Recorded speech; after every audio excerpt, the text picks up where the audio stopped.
तो आखिरकार रूसी राष्ट्रपति व्लादिमीर पुतिन अपनी 2 दिन की यात्रा को समाप्त करके रूस लौट चुके हैं। इस वीडियो में देख रहे हैं आप। लेकिन इस 2 दिन के बीच में जो उन्होंने हलचल मचाई है, सोशल मीडिया से लेकर वेस्टर्न मीडिया तक में हर जगह चर्चे इसी बात के हैं, मोदी और पुतिन के मुलाकात के। अब इस बीच पेंटागन के पूर्व अधिकारी ने मांग की है कि भारत से डोनाल्ड ट्रंप को माफी मांगनी चाहिए और जनरल मुनीर को गिरफ्तार करना चाहिए। क्या ऐसा कुछ हो सकता है? वहीं दूसरी तरफ भारत और रूसी राष्ट्रपति व्लादिमीर पुतिन के बीच में एक ऐसा कॉन्ट्रैक्ट भी हुआ जो कॉन्ट्रैक्ट बहुत ही गहरा और बहुत ही महत्वपूर्ण है। इस कॉन्ट्रैक्ट को चाहते पुतिन तो चाइना के साथ भी साइन कर सकते थे, लेकिन इन्होंने चाइना के साथ साइन नहीं किया। इस कॉन्ट्रैक्ट को भारत के साथ साइन करके इन्होंने भविष्य में आने वाले कई संकटों को रोक दिया है। जानेंगे एक दुखती रग है रूस की, उस दुखती रग को किस तरीके से भारत ने संभाल लिया है। जियोपॉलिटिक्स में बहुत कुछ चल रहा है। हमेशा की तरह वर्ल्ड मिरर के इस एपिसोड में जानने को मिलेगा बहुत कुछ। आइए जानते हैं इन खबरों को विस्तार से। रूसी राष्ट्रपति व्लादिमीर पुतिन के आने के बाद सोशल मीडिया पर एक अलग लेवल का बवाल मचा। कई सारे यूरोपियन इन्होंने भारत को कहना शुरू कर दिया, देखो जी तुम ये गलत कर रहे हो, तुम इस तरीके से कर रहे हो जो अच्छा नहीं है। अब स्क्रीन पर एक आर्टिकल देखिए, ये एक प्रतिनिधि है डॉन बैकोन। इन्होंने क्या लिखा है? इन्होंने लिखा है कि अपने आप को भाग्यशाली समझो कि तुम एक ऐसे देश हो जिसका बॉर्डर शेयर नहीं होता है रूस के साथ। पीएम नरेंद्र मोदी ने जो ट्वीट किया था उसके उस ट्वीट पर इन्होंने रीट्वीट किया। हालांकि मैं कमेंट देख रही थी, लोगों ने बड़े अच्छे जवाब दिए हैं। इन्होंने कहा कि तुम भाग्य मनाओ कि तुम्हारे पड़ोस में चाइना और पाकिस्तान जैसे देश नहीं है, और इन्होंने एक तस्वीर भी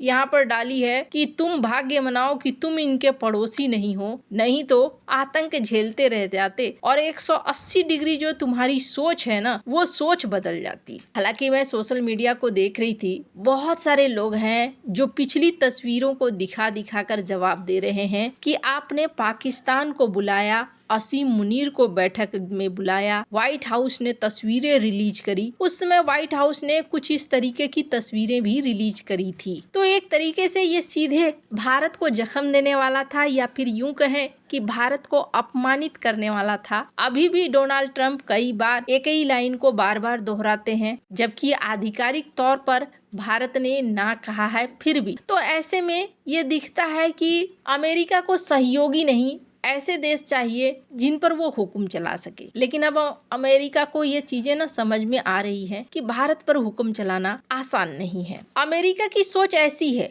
वहीं राष्ट्रपति पुतिन कैसा सोचते हैं? डिनर पर इन्होंने एक बात कही, स्क्रीन पर इस वीडियो को सुनिए।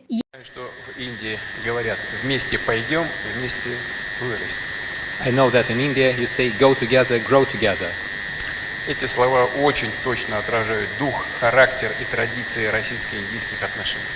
These words truly reflect the nature and the character of the Russian-Indian relations. И мы намерены делать все, чтобы наше стратегическое партнерство и далее крепло и развивалось на благо двух наших народов. And we will do everything to make sure our strategic partnership grows and develops for the good of all our people. यहाँ पर इन्होंने कहा कि हम उसी तरीके से सोचते हैं जिस तरीके से भारत सोचता है, सबका साथ और सबका विकास। हम चाहते हैं कि पूरी दुनिया एक साथ चले और एक साथ आगे बढ़े है। हम इसी सिद्धांत पर चलते हैं। जिस तरीके से राष्ट्रपति पुतिन का स्वागत हुआ, 21 तोपों की सलामी और इसके अलावे राजकीय सम्मान। हालांकि पहले भी राष्ट्रपति पुतिन का इसी तरीके से सम्मान मिलता रहा है, पर इस समय इसलिए ये खास हो गया था क्योंकि रूस यूक्रेन युद्ध चल रहा है और अमेरिका ने भारत को रूस से दूर करने के लिए 50% का टैरिफ भी लगा दिया है। अब इसको लेकर इनके ही एक पूर्व पेंटागन के अधिकारी हैं माइकल रूबिन। इन्होंने क्या कहा? इन्होंने कहा कि देखो, सबसे पहले तो डोनाल्ड ट्रंप को ना भाई नोबेल पुरस्कार मिलना चाहिए। क्यों मिलना चाहिए? क्योंकि इन्होंने रूस और भारत को इस तरीके से एक साथ लाकर खड़ा कर दिया है जैसा पहले कभी नहीं हुआ था। इन्होंने कहा कि डोनाल्ड ट्रंप की नीतियों की वजह से ही ये हुआ है। हालांकि अगर आप डोनाल्ड ट्रंप से पूछेंगे तो डोनाल्ड ट्रंप कहेंगे कि देखा, मैंने कहा था भारत रूस को नहीं छोड़ेगा, भारत का झुकाव रूस की तरफ है। लेकिन आप 65% अमेरिकियों से पूछेंगे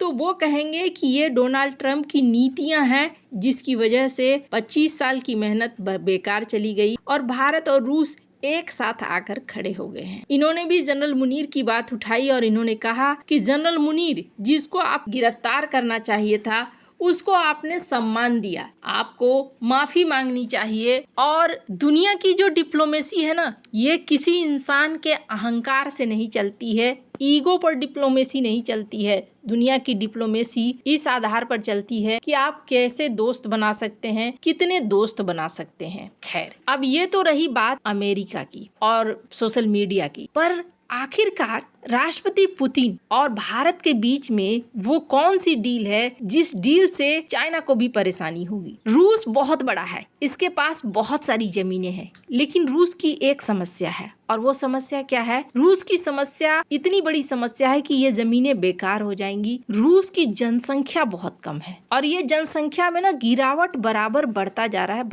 है। अभी का सीन ऐसा है कि रूस अगर अपने फैक्ट्रियों को और ज्यादा संचालित करना चाहता है और ज्यादा बढ़ाना चाहता है, जैसे कि आर्कटिक के लिए रेस लगना शुरू हो चुका है। चाइना के पास एक बड़ी जनसंख्या है, भले बूढ़ी जनसंख्या ज्यादा हो रही है लेकिन अभी यंग जनसंख्या भी है। चाइना कोशिश कर रहा है कि आर्कटिक में अपने प्रभुत्व को बरकरार रख दे। ऐसे में रूस की बात करें तो रूस कमजोर पड़ जा रहा है कि अभी तो चलो ठीक है, चल रहा है, आगे क्या होगा? जनसंख्या हमारी कम है। ऐसे में भविष्य में हम इस जगह पर बहुत लंबे समय के लिए खड़े नहीं रह पाएंगे। एक एग्रीमेंट इस मीटिंग में भी साइन हुआ जिसको लोगों ने ध्यान नहीं दिया, और वो एग्रीमेंट बहुत ही ज्यादा खास है। जिसको आप हल्का फुल्का समझ रहे हैं वो हल्का फुल्का एग्रीमेंट नहीं है। दरअसल राष्ट्रपति पुतिन और पीएम मोदी ने एक ऐसा एग्रीमेंट साइन किया जिसके तहत कहा गया कि हम एक कॉरिडोर बनाएंगे और उस कॉरिडोर के तहत भारत के सॉफ्टवेयर इंजीनियर,